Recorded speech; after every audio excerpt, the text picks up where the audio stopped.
अस्सलाम वालेकुम डॉक्टर साहब। वालेकुम अस्सलाम वरहमतुल्लाह। तो आज हम डॉक्टर साहब से लकवा के बारे में जानना चाहेंगे कि लकवा क्या होता है। अपनी ज़बान में आसान लफ्ज़ों में लकवा के बारे में बताएं कि वो क्या है और क्यों होता है और उसका ट्रीटमेंट के हवाले से। जी डॉक्टर साहब। बिस्मिल्लाहिर्रहमानिर्रहीम। तो हज़रात, लकवा जो है अगर किसी का फेस जो है वो एक तरफ को ढिलक जाए तो उसको जो है वो लकवा कहते हैं। एक तरफ को ढिलक जाने का ये मतलब है कि उसकी ये साइड के पट्टे जो है या ये साइड के पट्टे या दोनों साइड के पट्टे बाज़ औक़ात वो दोनों की ज़्यादातर नहीं होती, एक साइड की होती है मोस्टली। तो वो जो पट्टे हैं वो काम करना छोड़ देते हैं और उसका जो ये कंटूर है और ये जिस तरह ये खिंचाव है थोड़ा सा, ये है मसल के पुल की वजह से। मसल टॉट रहते हैं, अगर ये नहीं रहे तो वो ऐसे लटक जाते हैं। ये नेज़ोलेबियल फोल्ड ख़त्म हो जाता है। यहाँ से रात को सोते वक्त मुंह से पानी जो है वो रिसता रहता है, क्योंकि सलाइवा जो है वो नॉर्मली तो मुंह बंद होता है तो वो इनगल्फ कर लिया जाता है, यानी कि घूंट भर लेता है उसका इंसान। और अगर वो नहीं ये कर पा रहा और ये साइड खुली रह गई तो फिर उससे बाहर रिश्ता रहेगा, सिरहाने पे आ जाएगा। और इस तरह ये जो आँख है, आँख खुली रह जाती है, आँख को ऐसे बंद करने की ये सलाहियत वो चली जाती है। तो डॉक्टर साहब इसकी वजूहात क्या है? इसकी वजूहात जो है ना वो कॉमन वजूहात ये होती हैं। पहले तो गांव में अगर दूर दराज के इलाकों में कभी किसी का इस तरह का लकवा मार जाए किसी को, तो उसको कहते हैं जी कि इसके ऊपर जो कोई भूत का साया है, ये जिन चुड़ैल है, या कोई सियाना हो तो वो कहता है जी इसको जंगली कबूतर पकड़ के खिलाओ। ये सब मिथ्स हैं। जंगली कबूतर पकड़ के खिलाने से इसका जी गोश्त गर्म होता है, इसको टकोर होगी तो ठीक हो जाएगा। These are all myths.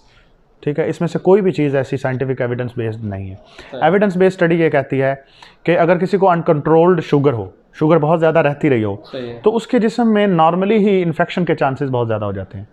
तो इसी तरह ये जो फेशियल नर्व है ना, जो इसको सप्लाई करती है, जो पट्ठा, जो ब्रेन से पट्ठा निकल के इन मसल्स को सबको सप्लाई कर रहा है। पट्ठा वैसे उर्फ़ आम में हम नर्व को कहते हैं, पर हम साइंटिफिकली पट्ठा कहते हैं इस मसल को, और नर्व को हम आसाब या नस कह लें, जो भी वो आप अपनी ज़ुबान में देख लें, लेकिन हम तो उसको नर्व कहते हैं।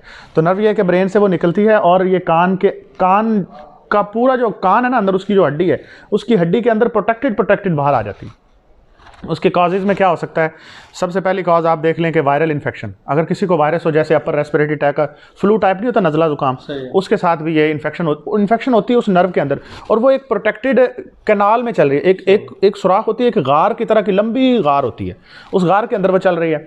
अगर उसको वहाँ से वायरस ने इन्फेक्शन की तो उस पर सोजिश पड़ेगी, और सोजिश पड़ेगी तो वो अपने ही गार के अंदर सूजने की वजह से खुद ही कंप्रेस हो जाती है, खुद ही दब जाती है, और उसमें से फिर करंट गुजरना बंद हो जाता है। और फिर भी ये पट्टों की फॉर द टाइम बीइंग, कुछ दिन के लिए, जितनी देर तक वायरस, आपको पता है वायरस जब भी इन्फेक्शन करता है, जैसे नज़ला ज़ुकाम भी है, अगर आप कोई भी दवाई ना खाएं, पैनाडोल भी ना खाएं, तो नज़ला ज़ुकाम भी 7 दिन के बाद चला जाता है खुद ही। वायरस का एक ये होता है कि वो अपना एक साइकिल पूरा करता है और उसके बाद वो ख़त्म खुद ब खुद हो जाता है। इसलिए लोगों ने, हकीम्स ने और इन सारे लोगों ने उसमें से ये मिथ क्रिएट कर ली कि भाई अगर आप जंगली कबूतर खिला देंगे या खरगोश खिला देंगे पका के तो वो ठीक हो जाएगा। तो वो लोग बेचारे सीधे साधे लोग थे, उनको भी कुछ वो जंगली कबूतर पकड़ने में 3 दिन लगा दिए, 3 दिन लाने में लगा दिया, उसको पकाने में लगा, उतने दिन में 7 दिन गुजर गए और वो बंदा खुद ब खुद ठीक हो गया, और नाम ये लग गया जी कि ये जंगली कबूतर। ऐसा नहीं है कुछ भी, जंगली कबूतर ने ठीक नहीं किया, वो वायरस का अपना साइकिल था और वो पूरा खत्म हो गया। तो पहली काज होगी वायरस इन्फेक्शन। दूसरी काज है वायरस की ही इन्फेक्शन, लेकिन वायरस की अब इन्फेक्शन किन किन लोगों में ज़्यादातर हो सकती है? वो बंदा जिसकी कुव्वत मुदाफ़त कम हो जाए, जो इम्यूनो कम्प्रोमाइज, शाबाश। इस तरह आप कहना चाह रहे हैं कि शुगर वाला जिसको शुगर, हाँ, जिसको शुगर, दायमी शुगर है और वो कंट्रोल नहीं करता, वो कहता है नहीं मैंने तो कुछ नहीं होता, मैं तो कदे डॉक्टर तक गई नहीं, हाँ मेरी तो शुगर बस वधी भी रहे, तो मैं तो शेर हाँ। तो शेर शुर वाला इसमें कोई मामला नहीं है। मुसलसल बढ़ी हुई शुगर जो है वो आपकी कुव्वत मुदाफ़त को कम कर देती है, और शुगर जो है जब नसों में खून के साथ हर जगह पहुंचती है तो वो आपको प्रोन टू इन्फेक्शन कर देती है। उससे फिर वायरस के बार बार इन्फेक्शन होते हैं और बार बार उसकी सोजिश हो सकता है। एक और काज जो इम्यूनिटी कमज़ोर, कुव्वत मुदाफ़त कमज़ोर, जिस्म की कुव्वत मुदाफ़त कमज़ोर करने की हो सकती है, वो ये कि आप हकीमों के पास जाते हो और हकीम आम तौर पर आपको स्टेरॉइड दे देते हैं। आपने बहुत दफ़ा सुना होगा, और हमने तो सैकड़ों मरीज़ देख रखे हैं कि जो लोग हकीमों की मेडिकेशन खाते हैं उसके बाद गुर्दे फेल हो जाते हैं उनके। और गुर्दा फेल होना तो बहुत आखिरी बात है, और हकीम मेडिकेशन मोस्टली उसमें स्टेरॉइड होता है। स्टेरॉइड जो जौ वाली गोली होती है ना सफ़ेद, वो उसी का ही एक मुरक्कब होता है। तो वो जौ वाली गोली को जब अगर बहुत लंबे अरसे तक अगर आप उसको इस्तेमाल करेंगे तो उससे भी आपको ये इन्फेक्शन हो जाती है और बार बार हो जाती है। दूसरा, एक शुगर के साथ और इम्यूनो कम्प्रोमाइज स्टेट के साथ सिर्फ वायरस नहीं, एक और बैक्टीरिया भी एसोसिएटेड है जिसको बोरेलिया बर्गदॉर्फरी कहते हैं। बोरेलिया जो लाइम डिजीज, ठीक है, वो लाइम डिजीज़ कॉज करता है, और वो लाइम डिजीज़ ज़्यादातर जानवरों और मवेशियों के साथ काम करने वाले लोगों में होती है। ठीक है, वो कहाँ कैसे जानवरों के साथ जो बाड़े में काम करते हैं, हाँ, ज़ूनोटिक डिजीज़ है, हाँ, जो जानवरों से इंसानों में आती है। वो बैक्टीरिया बेसिकली जानवरों का है, लेकिन वो इम्यूनो कम्प्रोमाइज बंदे में जो हकीम मेडिकेशन खा रहा है या दायमी उसकी शुगर बढ़ी रहती है, तो उसमें वो जो है इन्फेक्शन आ जाएगी, और वो उसको जानवर से, जैसे मिसाल के तौर पर कोई बाड़े में काम करता है जानवरों के, ठीक है, उसके चारा काटता है या उसके साथ सोता है या उधर ही ये करता है, तो उन लोगों में ज़्यादा, गांव में दूर दराज इलाकों में आपको पता है ज़्यादातर हमारा खेतीबाड़ी से और जानवर पालने से ही ताल्लुक़ है, तो मोस्टली इन लोगों में जो है वो लाइम डिजीज़ भी हो सकती है। लाइम डिजीज़ की पहचानने का तरीका यह है कि उसके जिस्म के ऊपर एक बड़ा सा रिंग बनेगा, बड़ा सारा धब्बा बनेगा, रिंग बनेगा सुर्ख कलर का। ठीक है जी। मतलब कि आपके कहने का मतलब ये है कि जो नस आपके दिमाग से निकलती है और आपके फेस के मसल जो हैं उनको सप्लाई करती है, किसी भी वजह से उस नर्व को प्रॉब्लम हो, वो डैमेज हो जाए, कंप्रेस हो जाए, तो ज़ाहिर सी बात है उसका फंक्शन कंप्रोमाइज़ हो जाएगा। और वो जो नर्व्स है जो आपके फेस के मसल को सप्लाई करती है, वो प्रॉपर जो है ना, उसके कंप्रोमाइज़ होने की वजह से वो प्रॉपर जो फेस के मसल है वो काम नहीं कर पाते और वो कमज़ोर हो जाते हैं, ये रहते हैं कुछ देर के लिए ठीक हो जाते हैं।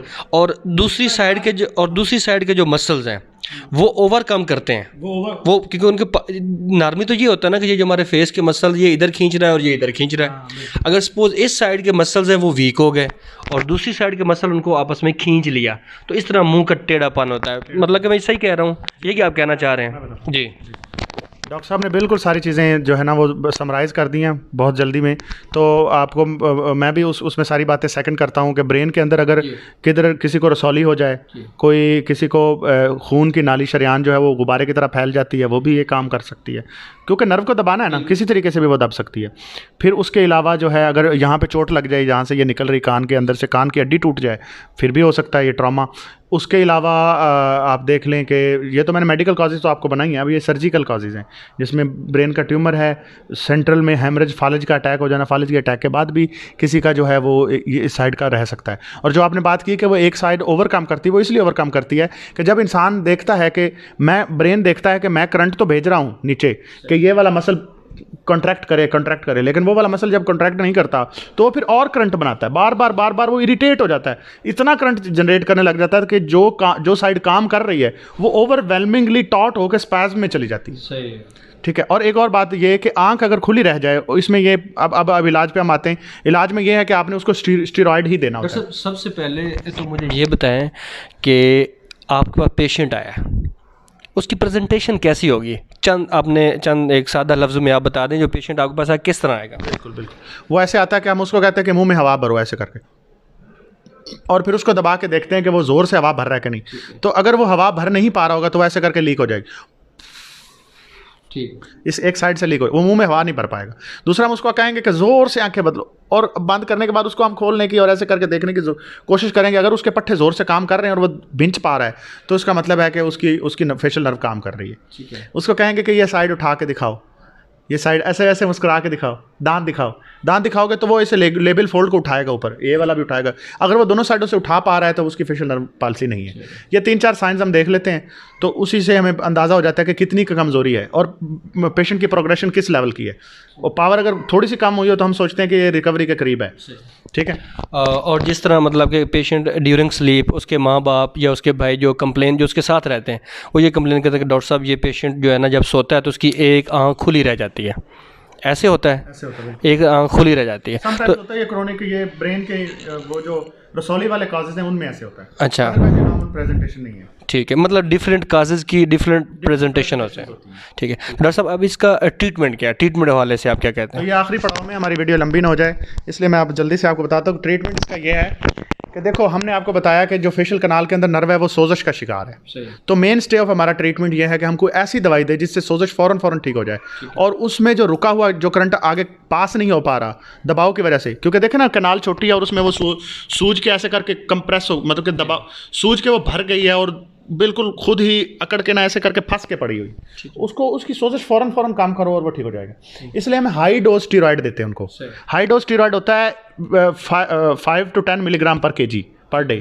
तो वो 5 to 10 मिलीग्राम पर kg पर डे है ना, उससे गोलियां बनती हैं 6 गोली। जैसे 60 kg का बंदा है ना, तो उसको आप 5 गोली सुबह, दोपहर 5 शाम दे दो। ठीक है।